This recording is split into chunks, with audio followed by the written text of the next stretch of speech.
नमस्कार दोस्तों, स्वागत है आपका हमारे चैनल स्टोरी विथ वीरू में।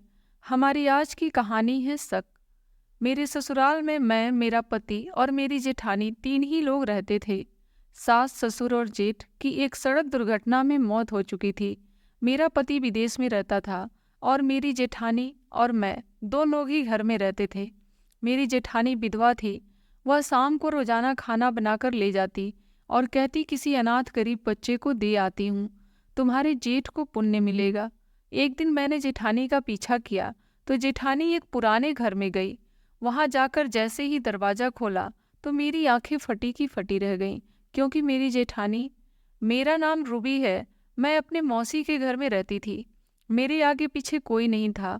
मौसी ने जो पहला रिश्ता मेरे लिए आया था उसके लिए ही हाँ कर दी और मुझे अपने घर से विदा कर दिया, क्योंकि उनकी अपनी बेटियां भी शादी के लिए बैठी हुई थी।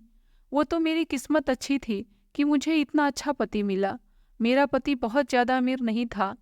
उनको मेरी शादी होते ही पैसों की बहुत कमी का सामना करना पड़ गया था, क्योंकि मेरी शादी में अच्छा खासा खर्च हो गया था। मेरे पति ने मेरी शादी अच्छे तरीके से करने के लिए काफ़ी कर्ज ले लिया था, इसलिए वह कर्ज उतारने के लिए उनको विदेश जाना पड़ा, ताकि वह कुछ पैसे जमा करके आ जाएं और कर्ज उतार लें और अच्छे तरीके से गुजर बसर भी हो जाएगी। उनके कामकाज पहले से ही बने हुए थे, इसलिए वह कमाने के लिए कुवैत चले गए, जहाँ पर मेहनत मजदूरी करनी थी उन्हें। अब भी मेरी शादी को 1 महीने ही हुए थे, लेकिन मेरे पति विदेश से बाहर चले गए थे और मुझे बहुत अफसोस हो रहा था। मैंने अपने पति के साथ ज़्यादा वक्त नहीं गुजारा था, जिसने मुझे कहा कि मैं जल्दी वापस आ जाऊंगा, थोड़ा सा सब्र करना। पैसों की परेशानी बहुत ज़्यादा है, सिर्फ शादी ही नहीं अपना घर भी बनाने की कोशिश कर रहा हूँ, क्योंकि अभी हम किराए के घर में रहते हैं। क्या तुम नहीं चाहती कि हमारा अपना घर हो? भाई के इलाज का कर्ज भी उतारना है।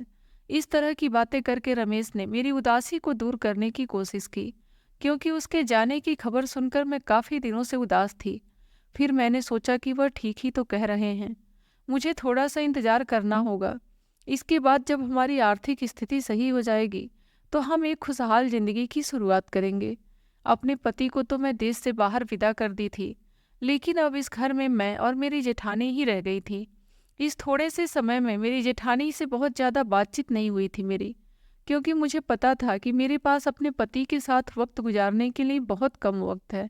इसलिए शादी से लेकर अब तक का सारा समय, दिन और रात, मैंने अपने पति के साथ गुजारा था। अपनी जेठानी के साथ बैठने और बात करने का मुझे समय ही नहीं मिला और ना ही फिलहाल कोई ज़रूरत थी। मैं तो बस उनको खाना बनाकर दे देती थी और वह चुपचाप खा लेती थी। मेरी जेठानी सारा दिन सारी रात क्या करती रहती थी, मुझे उससे कोई मतलब नहीं था। लेकिन अब जब मेरे पति चले गए थे, इसलिए हम दोनों ही थोड़ी बहुत बातचीत कर लिया करते थे। लेकिन मेरी जेठानी कुछ अजीब सी थी। वह आम जेठानियों की तरह नहीं थी। काम न करने पर मुझे कुछ नहीं कहती थी, खामोशी से खुद काम कर लिया करती थी। मुझे अगर जागने में देर हो जाती तो नाश्ता बना दिया करती थी। मेरे मैले कुचैले कपड़े खुद धोने लग जाती थी। इन तमाम बातों से मुझे खुशी नहीं मिलती थी, बल्कि मुझे गुस्सा आने लगा था। एक दिन मैंने उनसे कह दिया कि आप मोहल्ले वालों को क्या बताना चाहती हैं, कि मुझे अपना काम नहीं करना आता? मुझे बदनाम करना चाहती हैं मोहल्ले भर में? इतना कहना ही था कि इसके बाद मेरी जेठानी ने किसी काम को हाथ तक नहीं लगाया। अब अगर पूरे हफ्ते भी मेरे कपड़े मैले कुचैले पड़े रहते तो भी वह नहीं धोती थी। अगर मैं देर तक जागती थी तो चाय नाश्ता भी नहीं बनाती थी, सिर्फ वो अपने लिए बनाती थी। मुझे इस बात पर भी बहुत हैरानी हुई थी। उन्होंने मुझसे कोई झगड़ा नहीं किया था, बल्कि चुपचाप सारे काम छोड़ दिया करती थी। फिर कुछ दिन के बाद एक अजीब सी बात होने लगी। मैं जब भी खाना बनाती तो वो मुझसे कहती थी कि एक आदमी का खाना ज़्यादा बना देना। मैंने पूछा कि घर में तो सिर्फ हम दो ही हैं, तो फिर 3 आदमी का खाना क्यों? तो उन्होंने जवाब दिया कि तुम्हारे जेठ जी जीवित नहीं हैं, इसलिए मैं उनका खाना किसी गरीब बच्चे को दे आऊंगी, ताकि उनको पुण्य मिले। अपनी जेठानी की यह बात सुनकर मुझे हैरानी हुई, क्योंकि आज से पहले उन्होंने कभी इस बात का जिक्र भी नहीं किया था। जब तक मेरे पति यहाँ पर थे, उन्होंने कभी भी मेरे जेठ का खाना किसी गरीब को नहीं दिया था। हैरानी की बात तो यह थी कि वह दिन में खाना नहीं देती थी, सिर्फ रात को ही देने लगी थी। मेरे मन में कई तरह के सवाल उभरने लगे थे, लेकिन मैं पूछना सही नहीं समझती। जबकि मैंने सोचा कि हो सकता है वह पहले भी खाना देती रही हो। मैं तो पहले अपने पति में मगन थी। मैंने कभी भी नहीं देखा कि उन्होंने रात को खाना दिया है किसी गरीब को या नहीं। लेकिन मुझे उनकी यह बात अच्छी लगने लगी थी। उनके पति के गुजरे 3 साल हुए थे और वह अपने पति के पुण्य के लिए किसी गरीब को खाना दे रही हैं। तो यह अच्छी बात है। बहुत कम औरतें ऐसी होती हैं जो अपने पति की मुक्ति के लिए ऐसा करती हैं। मैंने अपनी ज़िंदगी में ऐसी औरतें बहुत कम देखी है और अपनी जेठानी को देखकर तो मुझे बहुत खुशी हुई थी। वह एक सीधी सादी औरत थी जिसे कभी भी किसी में कोई दिलचस्पी नहीं थी। यह बात मुझे बहुत अच्छी लगी थी और मेरे दिल में उनके लिए इज्जत और बढ़ गई थी। ऐसा इसलिए भी हुआ था कि मेरी नई नई शादी हुई थी और मुझे अपने पति से बहुत मोहब्बत थी और मैं उनको याद करती थी। मैं अपनी जेठानी का दर्द महसूस कर रही थी। मैं सोचती थी कि मैं अपने पति से इतनी मोहब्बत करती हूँ, वह थोड़े समय के लिए मजबूरन देश से बाहर गए हैं तो मेरा यह हाल है। हालांकि मुझे उम्मीद है कि वह वापस आ जाएंगे, लेकिन मेरी जेठानी के पति तो दुनिया से ही चले गए थे और उन्हें तो उम्मीद भी नहीं थी कि वह वापस आएंगे। ना ही उनकी कोई औलाद थी। इतनी बात सोचकर ही मेरा दिल दहल जाता था और मुझे फिर मेरी जेठानी से हमदर्दी होती चली गई। अब हर वह औरत जिसे अपने पति से बहुत प्यार होता था, वो मुझे औरत बहुत अच्छी लगती थी। और जो औरतें बिना वजह पति की बुराइयां करती थी, मेरा उनके पास बैठने का दिल भी नहीं करता था। मेरी जेठानी रोज खाना लेकर घर से बाहर चली जाती थी और काफ़ी देर तक बाहर ही रहती थी। यहाँ तक कि मुझे नींद आने लग जाती थी। मुझे जागना होता था क्योंकि मुझे अपनी जेठानी के लिए दरवाज़ा खोलना होता था। एक दिन परेशान होकर मैंने अपनी जेठानी से कहा, आप खाना देने जाती हैं तो इतना देर क्यों लगाती हैं? मैं जल्दी सोने की आदी हूँ क्योंकि सुबह सवेरे ही रमेश का फ़ोन आता है। मेरी जेठानी ने कहा कि गरीब बच्चों को खाना देने के बाद मैं पड़ोस में चली जाती हूँ, वहाँ बातें करती हूँ, इसलिए थोड़ी सी देर हो जाती है। आगे से तुम सो जाया करो और मेरी फिक्र छोड़ दो। मैं दरवाजे को बाहर से ताला लगाकर चली जाऊंगी और चाबी भी अपने पास रखूंगी। जेठानी की यह बात सुनकर मुझे सुकून सा आ गया था। मेरी समस्या का हल हो गया था। अब मैं बेफिक्र सो जाती थी। मेरे पति की वहाँ पर नाइट ड्यूटी थी, इसलिए वह रात में मुझसे बात नहीं करते थे और मैं जल्दी से सो जाया करती थी। हमारी बात सुबह को होती थी और उसके बाद दिन भर में कई बार बात होती थी। मैंने सोचा कि जेठानी भी अकेली बोर होती है, इसलिए वह रोज पड़ोस की औरतों में जाकर बैठ जाती हैं। मुझे उनके जाने से कोई एतराज़ नहीं था। ना वह मेरे मामले में दखल देती थी और ना मैं उनके मामले में दखल देती थी। अब तो मैं खुद को खुशकिस्मत समझने लगी थी कि मुझे इतनी अच्छी जेठानी मिली है जो कि मुझे कुछ नहीं कहती, वरना शादी से पहले तो सबने सास और जेठानी का ऐसा रूप मेरे दिमाग में बना दिया था।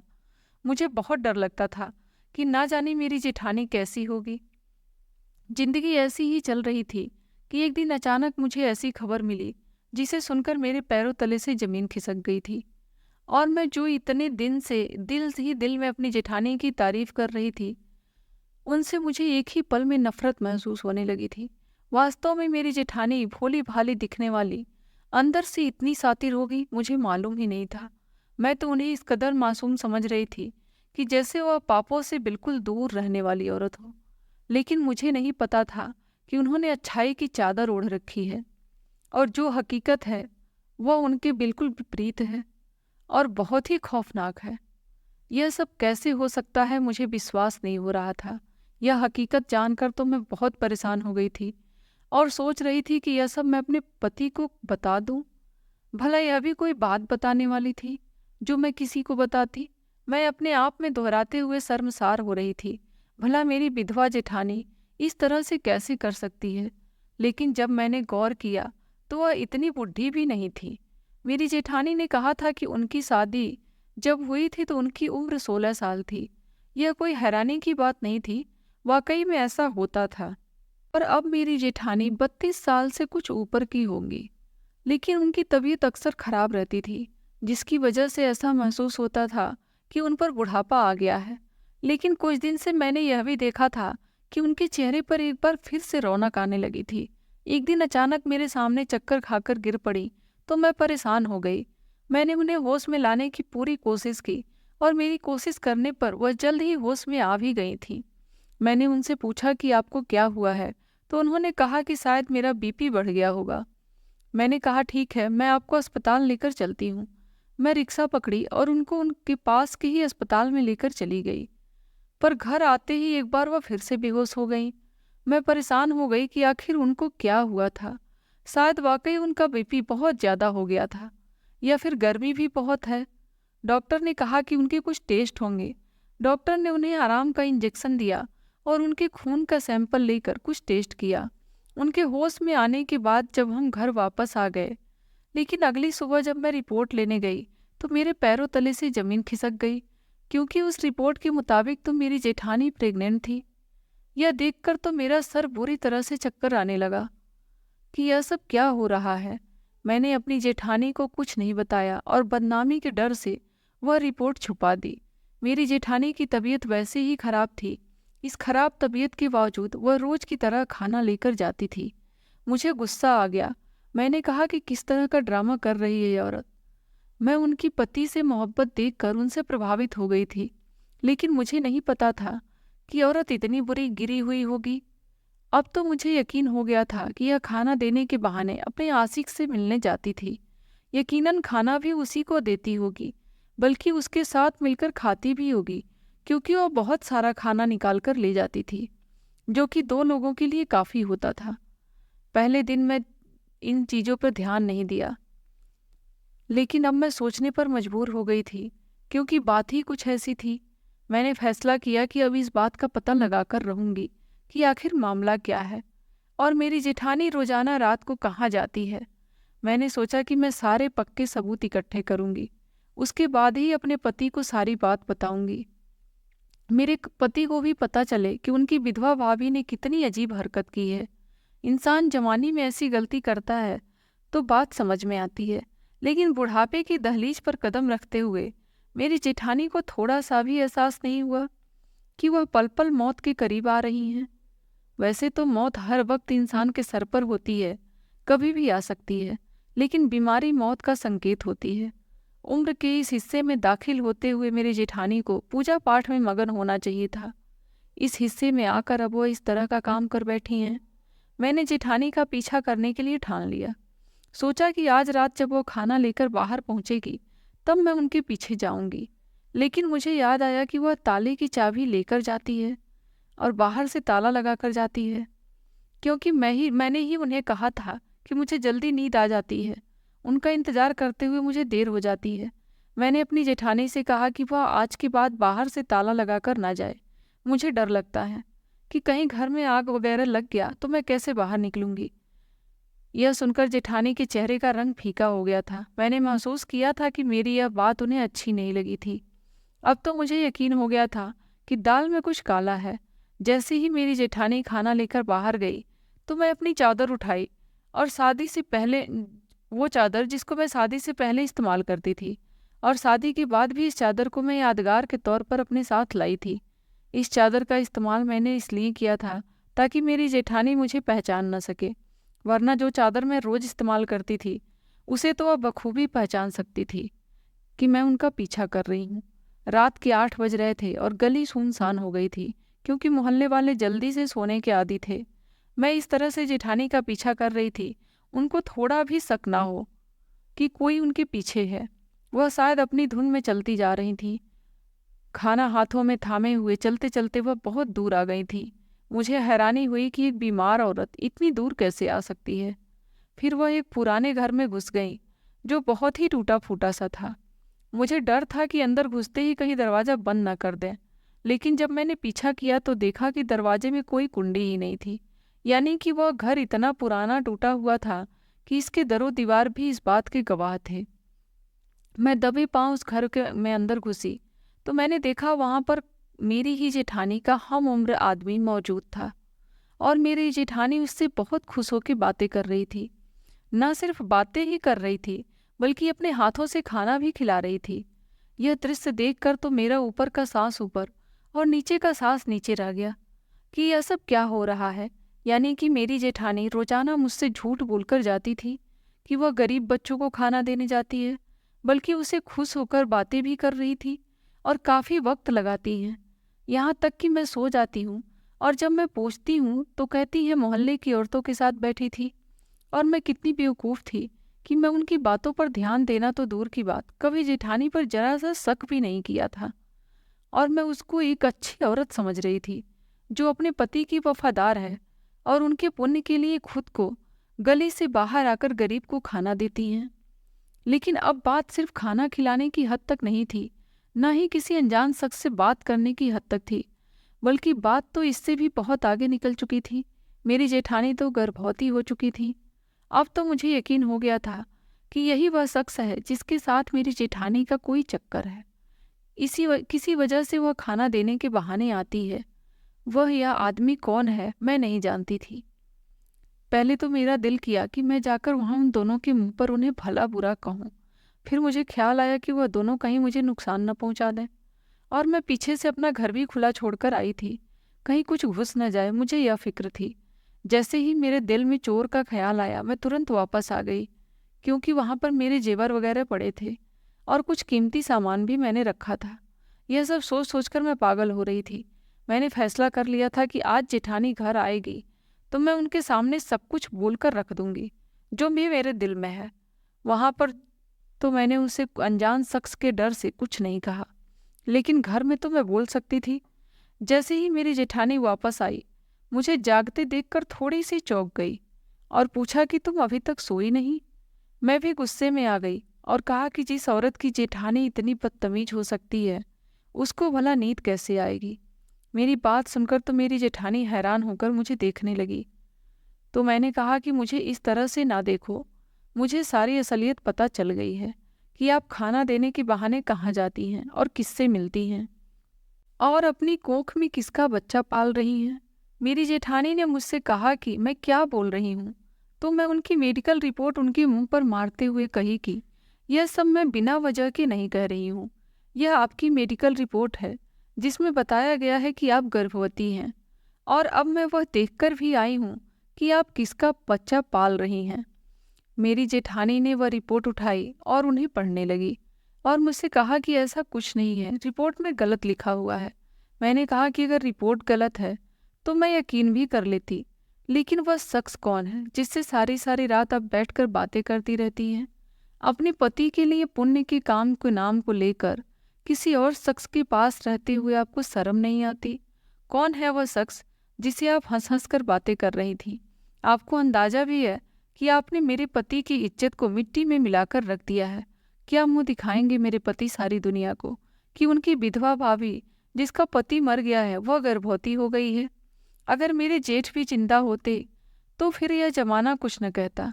थोड़ी बहुत बात होती और फिर सब चुप हो जाते कि चलो एक स्वीकारने लायक बात थी, कोई अनुचित बात तो नहीं है, यह कहकर लोग उसे स्वीकार कर लेते।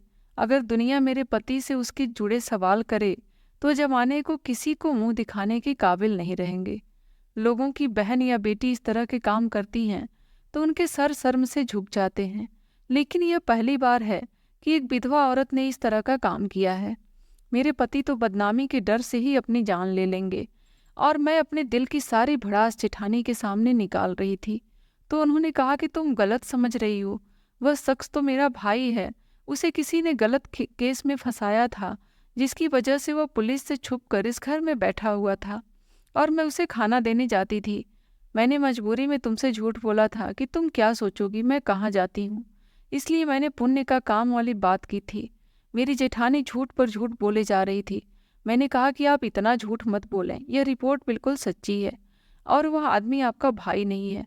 वक्त आने पर जमाने के सामने हर कोई भाई बहन बन जाता है। आपने इतने बड़े भाई को कौन सी औरत अपने हाथ से निवाले बनाकर खिलाती है? इस तरह की हरकतें औरत अपने आशिक के साथ ही करती हैं, और वह आपका भाई नहीं है।